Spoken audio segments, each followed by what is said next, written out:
Bueno, en esta oportunidad vamos a realizar la exposición número 4 que ha sido extraída del libro de Física Universitaria de Szymanski, volumen 2, y comenzamos viendo lo que son el movimiento de partículas cargadas en un campo eléctrico. Entonces, si nosotros tenemos una carga, como vemos acá en nuestra figura, nosotros al tener una carga en este punto O y que tiene una velocidad y está en un campo magnético que en este caso entra por el plano, nosotros esta carguita va a experimentar una fuerza magnética, ¿no? Esta fuerza magnética va a estar en esta dirección que es perpendicular tanto a la velocidad como al campo. Entonces esta partícula, al tener esta velocidad y esté sometida a esta fuerza, va a describir este movimiento, ¿no? En un determinado tiempo va a estar en esta posición en donde va a cambiar su velocidad, la dirección de la velocidad va a cambiar, pero su magnitud se va a mantener. De la misma manera la dirección de la fuerza va a cambiar y se va a mantener su magnitud.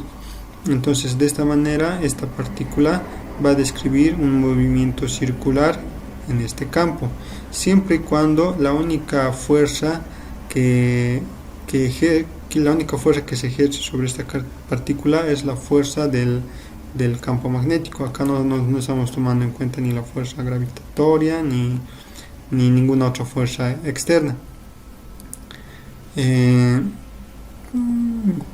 Bueno, entonces, ¿cómo podemos calcular la magnitud de esta fuerza? La magnitud de esta fuerza podemos calcularla mediante esta ecuación de acá, que habíamos visto en anteriores exposiciones. Podemos decir que la fuerza va a ser igual a la carga por la velocidad por el campo. Pero ahora también sabemos que al ser un movimiento circular, nosotros sabemos también que la fuerza en un movimiento circular es igual a la masa por la velocidad al cuadrado dividido entre R. Esta fuerza es la fuerza de una aceleración centrípeta, ¿no? Debido a una aceleración centrípeta. Entonces, si nosotros combinamos estas dos ecuaciones, podemos decir que la carga por la velocidad por el campo va a ser igual a la masa por la velocidad al cuadrado sobre R, ¿no? Dado que estas fuerzas son semejantes a las que se pueden originar cuando hay un movimiento circular, ¿no? Entonces, de acá podemos despejar lo que es el radio, ¿no? Este radio de acá, que va a ser el radio de este círculo que forma esta carga cuando se desplaza, y eso no va a ser otra cosa que la masa por la velocidad sobre la carga multiplicado por el campo. De la misma manera que se conocía la fuerza cuando estudiábamos movimientos circulares, podíamos hallar la velocidad angular, que no era otra cosa que la velocidad sobre el radio, ¿no? Entonces esta velocidad en términos de este radio podemos expresarlo como la carga por el campo magnético dividido entre la masa. Ahora bien, una vez que tenemos la frecuencia, la velocidad angular, también podemos calcular lo que es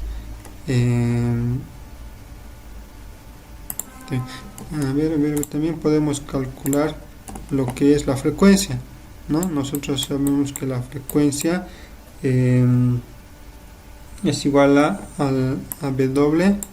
W dividido entre 2pi, ¿no? Entonces conocemos W. Entonces esta frecuencia se la ha llamado, en este caso particular, cuando una carga describe este movimiento circular, se denomina frecuencia de un ciclotrón, que se produce en un acelerador de partículas llamado ciclotrón. Ahora vamos a ver lo que son las aplicaciones del movimiento de partículas cargadas. Cuando se requiere que unas de partículas tenga una misma velocidad, lo que se hace es construir un dispositivo, un aparato que se llama selector de velocidad, que es un arreglo de campo eléctrico y magnético. ¿Para qué se hace este arreglo? Para que cuando haya un campo magnético, ¿sí? y haya un campo eléctrico, estas dos se anulen. como vemos acá en nuestro diagrama, acá tenemos la carguita que va a venir con una velocidad, ¿no? Entonces tenemos estas dos placas que generan un campo eléctrico. Este campo eléctrico va de izquierda a derecha. Luego tenemos el campo magnético que entra al plano y lo que causaría una fuerza que anularía la fuerza que ejerce este campo eléctrico. Entonces estas dos fuerzas, al anularse, nos garantizan que esta carguita vaya en dirección rectilínea sin que ocurra desviaciones, ¿no? A una velocidad constante. Entonces esta velocidad se ha llegado a determinar como una relación entre el cociente que hay entre este campo entre este campo eléctrico dividido entre el campo magnético. Continuando, vamos a ver lo que es el experimento de Thomson. Este experimento se realizó a finales del siglo XIX y fue un gran acontecimiento físico para ese entonces. Este experimento consistía en utilizar el aparato más antes mencionado, ¿no? ¿En qué consiste?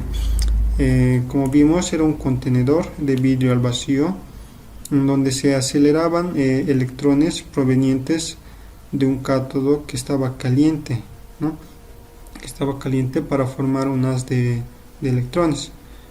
Entonces, mediante una diferencia de potencial entre estos dos anodos, y la rapidez v de los electrones estaba determinado por el potencial de la aceleración.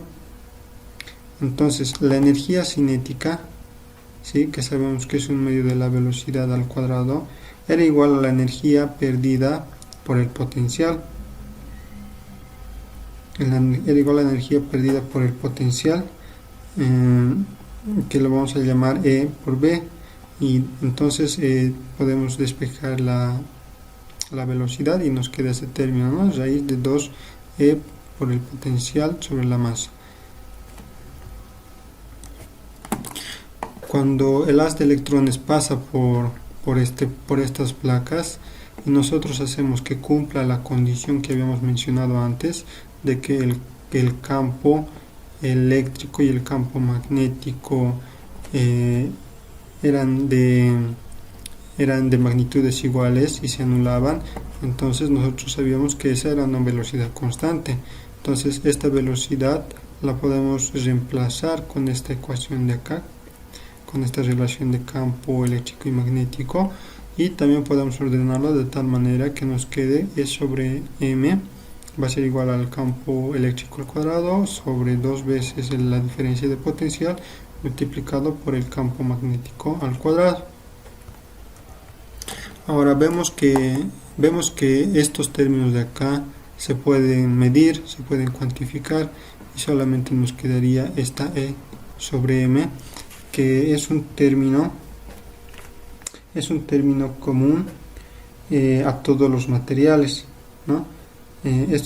Esto es independiente del tipo de material, entonces nos da a entender que este valor de acá es un elemento que se encuentra en todos los materiales. De esta manera se le dio a Thomson el mérito de haber descubierto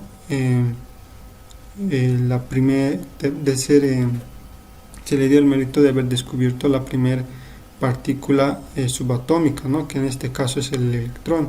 Entonces, mediante esta relación él se dio cuenta que toda partícula de la materia contenía este elemento, ¿no?, independientemente del tipo de material que fuera.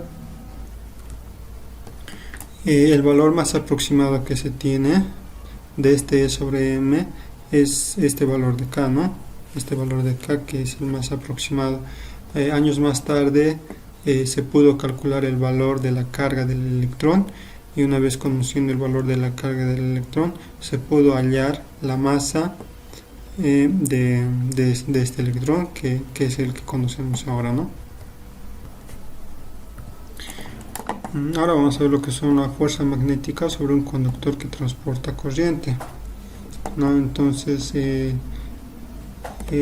repente alguna vez nos hemos preguntado qué es lo que hace mover, qué es lo que hace girar a un motor eléctrico. Entonces lo que hace girar un motor eléctrico es la fuerza magnética que se produce cuando hay un campo, ¿sí? Y un conductor que tiene una corriente eléctrica. Esta fuerza, bueno, analizando primero el gráfico, ¿no? Aquí tenemos el campo que está entrando, tenemos una velocidad de deriva de la carga, tenemos un conductor, ¿sí? Que tiene su densidad de corriente, por ende tiene una corriente eléctrica, y este genera una fuerza, ¿no? Esta fuerza la podemos calcular, ¿sí? Como la carga por la velocidad de deriva por el campo magnético, ¿no?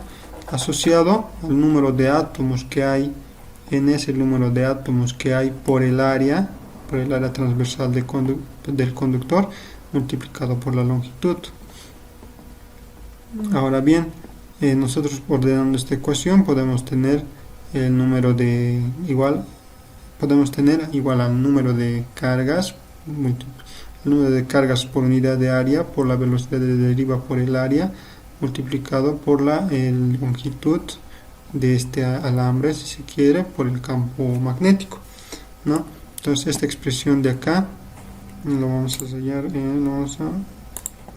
esta expresión de acá es lo que nosotros conocíamos como J, que es la densidad de corriente. Entonces esta densidad de corriente multiplicada por el área, ¿sí? Multiplicado por el área, lo que nos va a dar es la corriente eléctrica. Entonces podemos escribir a la fuerza como la corriente multiplicado por la longitud por el campo magnético. Todo esto es para una fuerza cuando el campo y la intensidad de corriente son perpendiculares, ¿no? Aquí vemos que el campo está entrando y la corriente está en dirección perpendicular al campo. Entonces en ese caso podemos utilizar esta ecuación. Ahora, en caso de que no sean perpendiculares, como en el caso que vemos acá, no son perpendiculares, sino que el campo con la corriente forman un ángulo, nosotros podemos decir que la ecuación es de esta manera: la fuerza va a ser igual a la corriente por la longitud por el campo por el seno del ángulo que forman la corriente, ¿sí? La dirección de la corriente con la dirección del campo magnético. Y finalmente, para ver la dirección de la fuerza, ¿no? La fuerza magnética que genera el campo por un alambre conductor, podemos aplicar también la regla de la mano derecha, ¿no? En donde si nosotros tenemos el campo que está apuntando a la dirección en X, y tenemos que el vector de la longitud, que la dirección del vector de longitud cuando se acerca, cuando se acerca al campo, vemos que hace un movimiento en sentido antihorario de las manecillas del reloj. Entonces vemos que la fuerza va a apuntar hacia arriba, ¿no? De la misma manera, si tuviéramos un campo, ¿no? Que está en este sentido, y tenemos la dirección del vector de la longitud que al tratar de unirse con la del campo también acá está en sentido antihorario, tendríamos la fuerza hacia arriba. Cuando tendríamos hacia abajo, cuando tuviéramos un campo, ¿no? Que está en este sentido, y ahora en vez de girar en sentido antihorario, lo hacemos girar en sentido horario. Entonces en sentido horario tendríamos el campo, en sentido horario hacemos girar nuestros dedos, como vemos acá, ¿no? La dirección, al tratar de acercarse a B, gira en sentido horario. En este caso la dirección de la fuerza va a ser hacia abajo. Entonces esas serían las direcciones que vamos a tener para el vector de la fuerza magnética sobre un conductor. Ahora también, si queremos hallar una fuerza en una sección infinitesimal del alambre, podemos ocupar esta ecuación de acá que nos dice que el diferencial de fuerza va a ser igual a la corriente por un diferencial de longitud, producto vectorial del campo por el campo magnético, ¿no? Y eso sería todo en cuanto a este tema, y con esto daríamos concluido la exposición número 4.